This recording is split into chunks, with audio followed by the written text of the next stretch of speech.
অত্যাচারের শক্তি কোথা থেকে পায়? ওর পত্নীর কাছ থেকে। ওর পত্নী যতদিন সতীসাধ্যী থাকবে ততদিন ওর স্বামী পরাজিত হবে। তাই তোমাদেরকে মার খেতে হবে, তোমরা কোনোদিন মারতে পারবে না। বলে তাহলে উপায় কি? একটাই উপায়, ওর সতীত্ব নাশ করো। তোমরা যদি পারো তাহলে দেখবে ওর স্বামী মারা যাবে। ভক্তমণ্ডলী মায়েরা সব দেবতা হাত জোড়ো করে নিলেন। সব পারা যায় প্রভু, নারীর অভিশাপ কোনোদিন খণ্ডন করা যায় না, তাই আমাদেরকে ক্ষমা করে দেন, আপনি বরং দ্বিতীয় উপায় বলুন। তখন ভগবান বিষ্ণু বললেন, এর কোনো দ্বিতীয় উপায় নাই, তোমাদের জন্য আমি নিজে যাব সেই কাজে, তোমরা যাও, নিশ্চিন্তে থাকো, দেখবে অসুর মারা গেছে। ভগবান ভোলানাথ দেবতার হয়ে যুদ্ধ করতে গেলেন শঙ্খচূড়ের সঙ্গে। শঙ্খচূড় সেদিন যুদ্ধে মাতোয়ারা, স্বয়ং ভোলানাথ পর্যন্ত পেরে উঠছেন না। এদিকে সেই ফাঁকে ভগবান বিষ্ণু সতী তুলসীর কাছে গেলেন। শ্রীমন্নারায়ণ নারায়ণ হরি হরি, নারায়ণ নারায়ণ নারায়ণ হরি হরি, নারায়ণ নারায়ণ হরি হরি। শিব নারায়ণ নারায়ণ হরি হরি, নারায়ণ নারায়ণ হরি হরি। তেরি লীলা নারী নারী,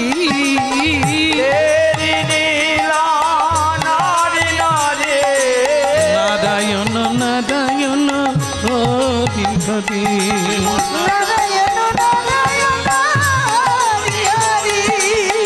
নারায়ণ নারায়ণ হরি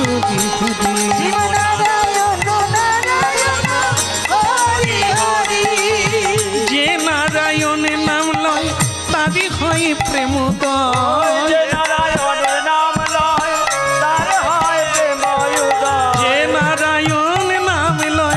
তার বাঞ্ছা পূর্ণ হয়,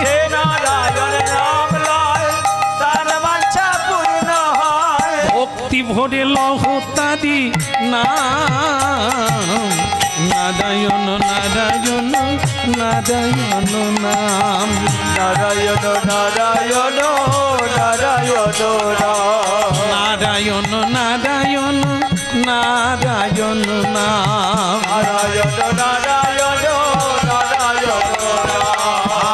তেরি লীলা বুঝিতে নারী, তেরি লীলা বুঝিতে নারী, নারায়ণ নারায়ণ হরি হরি, নারায়ণ উলুধ্বনি হরিধ্বনি,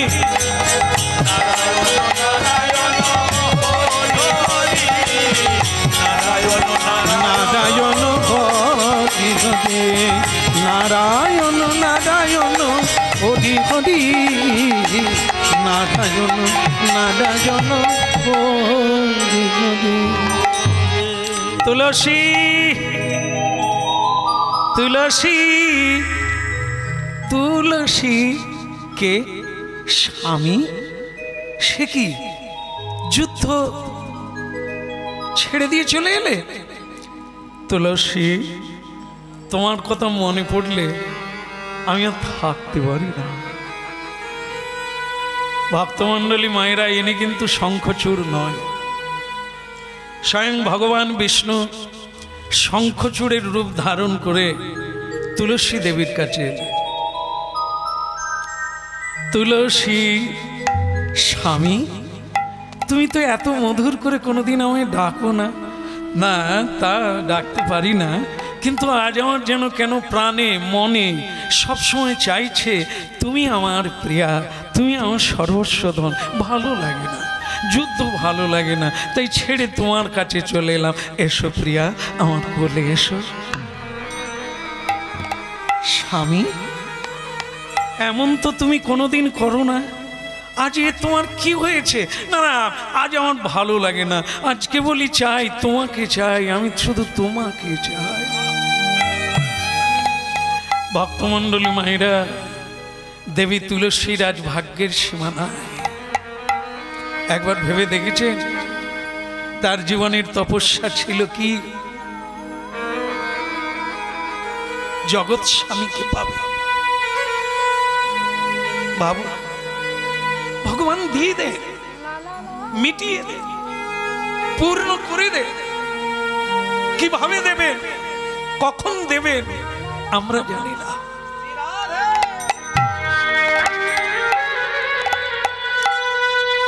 ব্যর্থ যাবে না এই হরি ভজন করা, এই হরি নাম শোনা, প্রণাম করা, ব্যর্থ যাবে না। দেবে, কিভাবে দেবে আর তিনি কখন দেবেন এটা আমরা কেউ বলতে পারবো না। এই প্রতিজ্ঞা আছে মোর সর্বকাল হইতে, যে জয়ীছে ভজে কৃষ্ণ তারে ভজে তৈছে।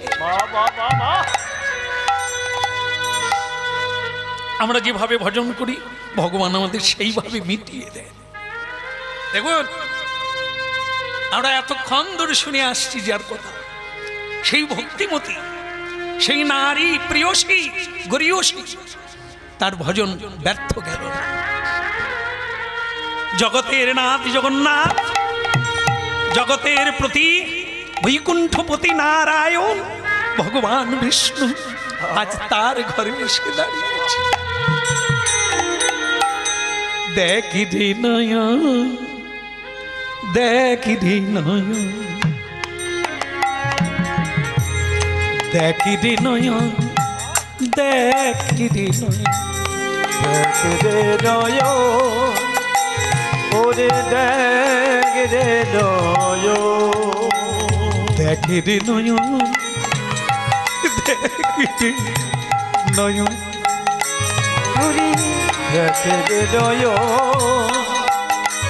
ওরে দেখি রে নয়ন। ও তোর জীবন জনমে ধন্য হবে, তোর জীবন জনমে ধন্য হবে, করি দর্শন দেখি রে নয়ন,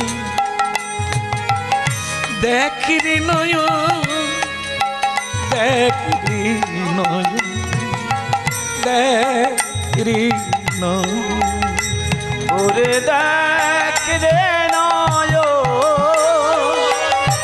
দেখি রে নয়ন, দেখি রে নয়ন। আপনাদের এই শেষ হয়ে গেল, একটা মনে করিয়ে দিই, আজও আছে বীরভূম জেলায় কেন্দ্রবিন্দু গ্রাম, যেখানে পদ্মাবতী দেবী ভগবান জ্ঞানে ভক্তের সেবা করেছিল। জগন্নাথ বলে দিয়েছিল তুমি আমার ভক্তের সেবা করো, আমাকে পাবে। তাই ভক্ত কবি জয়দেবকে বিয়ে করেছিলেন। আর সেই করতে করতে একদিন জয়দেবের রূপ ধারণ করে ভগবান তার ঘরে এসেছে। আজকে তাই তুলসীকে বলে দিয়েছিল ব্রহ্মা যে তুমি পাবে, ভক্তের সেবা করো, ভগবান আসবে। আর সেই শঙ্খচূড়ের রূপ ধারণ করে স্বয়ং ভগবান এসে গেলেন। দেখি রে নয়ন, দেখি রে নয়ন, দেখি রে নয়ন, দেখি রে নয়ন, ওরে দেখি রে নয়ন, দেখি রে নয়ন, দেখি রে নয়ন, দেখি রে নয়ন। স্বামী, স্বামী তোমার চরণ ধৌত করি। না না না না না না না, আজ আর ভালো লাগে না ওসব। এসো আমার বুকে, এসো আমার কোলে, তোমার স্পর্শ দাও, তোমার আলিঙ্গন দাও। আজ আমি ডুবে মরি তাতে, আমার প্রেম উছলিয়া পড়ে, আমি ধৈর্য না ধরিতে পারি। এসো প্রিয়া, এসো মোর কোলে। প্রিয়া, প্রিয়, ওগোনাথ, আজ তোমার কি ভাব? তুমি তো এমন করে কোনোদিন আমায় ধরো না, এমন করে কোনোদিন আমায় চাও না। আহ আহ, নারী জীবন মোর ধন্য, স্বামী যারে ডাকে আদর করে সে পায় ধন্য হয়ে যায়, জীবন তার নারীত্ব লাভ করে। ধরা দিল তুলসী দেবী ভগবানের চন্দনে চর্চিত গন্ধে লিপিত সেই বক্ষে ধরা দিলে,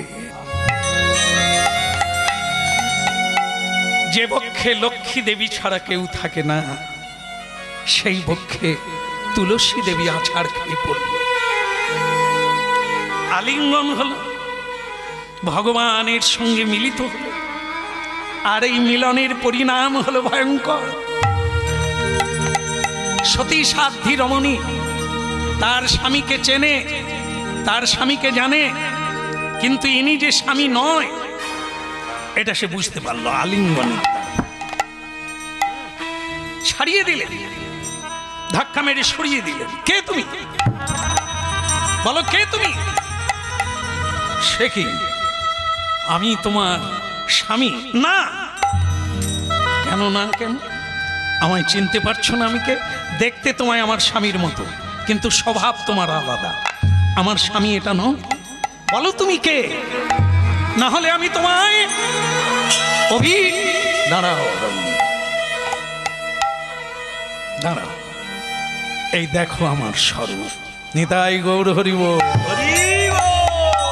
শঙ্খ চক্র গদা পদ্মধারী, দেখিরে নয়ন সবাই নয়ন ভরি। শঙ্খ চক্র গদা উলুধ্বনি হরিধ্বনি। শঙ্খ চক্র গদা পদ্মধারী, দেখিরে নয়ন দাদে নয়ন ভরি। শঙ্খ চক্র গদা পদ্মধারী, নয়ন ভরি। জীবন যৌবন হবে গো ধন্য, জীবন যৌবন হবে গো ধন্য। উলুধ্বনি শঙ্খধ্বনি কর গো সবে। উলুধ্বনি শঙ্খধ্বনি করো রে সবে। উলুধ্বনি শঙ্খধ্বনি করিছে সবে। উলুধ্বনি শঙ্খধ্বনি করিছে সবে। হরি বল হরি বল হরি বল হরি বল। হরি বল হরি বল হরি বল হরি বল। কে কে তুমি? প্রভু তুমি? হ্যাঁ আমি। এক মিনিট, এক মিনিট, এক মিনিট, দয়া করে এক মিনিট। বলো রাধা দামোদর কি? আপনি? হ্যাঁ আমি ভগবান বিষ্ণু। তা তুমি এই রূপে এসে আমার লাঞ্ছিত করলে, আমার সতীত্ব নাশ করলে। তুলসী, ভগবত দর্শনে জীবন ধন্য হয়, নাশ হয় না। তুমি আমাকে স্পর্শ করলে পরপুরুষ হয়ে। আমি পরপুরুষ। পরপুরুষ আর পরপুরুষ দুটো আলাদা। পর মানে আমার ও পর, পর মানে সকলের ওপরে। আমি সেই পরম পুরুষ, আর এ জগতে সব কা পুরুষ, কেউ পুরুষ নাই, একমাত্র আমি পুরুষ। এই জন্য লীলা পুরুষোত্তম, পুরাণ পুরুষ, একমাত্র আমি পুরুষ। তাই তুমি আমাকে ধ্যানে জ্ঞানে ভজনে নিরন্তর ভজন করেছ। তাই আজ তোমাকে পূর্ণ কৃপা করার জন্য এসে গেলাম। তুমি পূর্ণ হয়ে গেলে, কিন্তু আপনি আমার নাশ করলে, আমার নারীত্বকে জলাঞ্জলি দিলে। আপনি ভগবান হয়ে, আপনি প্রভু হয়ে আমাকে কলঙ্কিত করলে। আমি মুখ দেখাবো কেমন করে? তুলসী, আজ পর্যন্ত আমি যাকে স্পর্শ করি সে ধন্য হয়ে যায়, জগতে পূজিত হয়ে যায়। আমি কোনোদিন কারো নাশ করি না, তাকে ঊর্ধ্বগামী করি। আমাকে তুমি চেয়েছিলে প্রতিরূপে, তাই তোমার ইচ্ছা পূরণের জন্য, দেবতার ইচ্ছা পূরণের জন্য দুই কাজ একসঙ্গে করলাম। তোমার নাশ, কেন আমি তোমাকে অভিশাপ দেব? আমার পতি নিশ্চয়ই মারা গেছে। কি করে? তোমাকে যখন আলিঙ্গন করলাম, ভোলানাথের তীর শুলে যুদ্ধে তোমার স্বামী নিহত হয়েছে। তোমার মনে নেই ব্রহ্মা তোমাকে বর দিয়েছিল, তোমার এই সতীত্ব যতক্ষণ তুমি ধরে রাখবে তোমার স্বামী বেঁচে থাকবে। তাই তুমি কি ভাবো আমি তোমায় ছেড়ে দেব? আজ তুমি যেমন আমাকে কাঁদালে তোমাকেও কাঁদতে হবে। আমি তোমায় অভিশাপ দিলাম তুমি পাষাণ হয়ে যাবে। বজ্র কীট তোমায় কুরে কুরে খাবে। যখন কুরে কুরে খাবে তুমি তখন কষ্ট পাবে। আজকে এই নারীর যন্ত্রণা সেদিন তুমি বুঝবে। তুলসী, আসলে তুমি মায়ায় ভুলে গেছো। অভিশাপ আমি নিই, কাউকে অভিশাপ দিই না। তোমার অভিশাপ মাথায় থাকলে ও আগের থেকে আমার ঠিক করা আছে, যেটা তুমি বললে। শোনো, শঙ্খচূড় এক্ষুনি আসবে।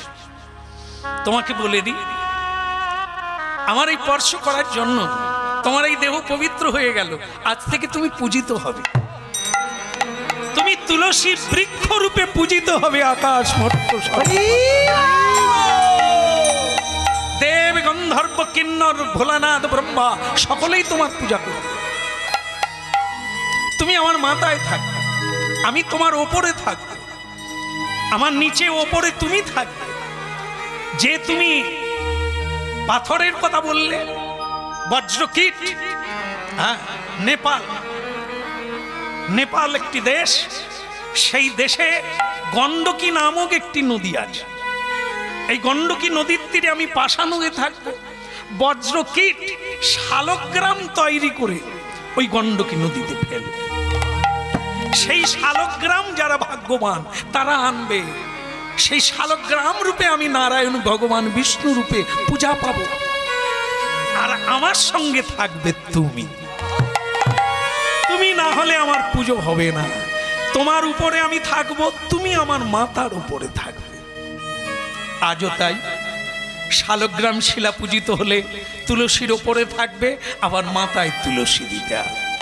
আচ্ছা, নারায়ণ নারায়ণ ভগবান বিষ্ণু কি জয়। এসো এসো শঙ্খচূড়। কিন্তু এ কি করলে নারায়ণ? তুমি আমাকে বিনাশ করলে, আমার স্ত্রীর সতীত্ব গ্রহণ করলে। এসো শঙ্খচূড়। তুমি ভুলে গিয়েছো তুমি নিজেকে অসুর ভাবছো। তুমি কে?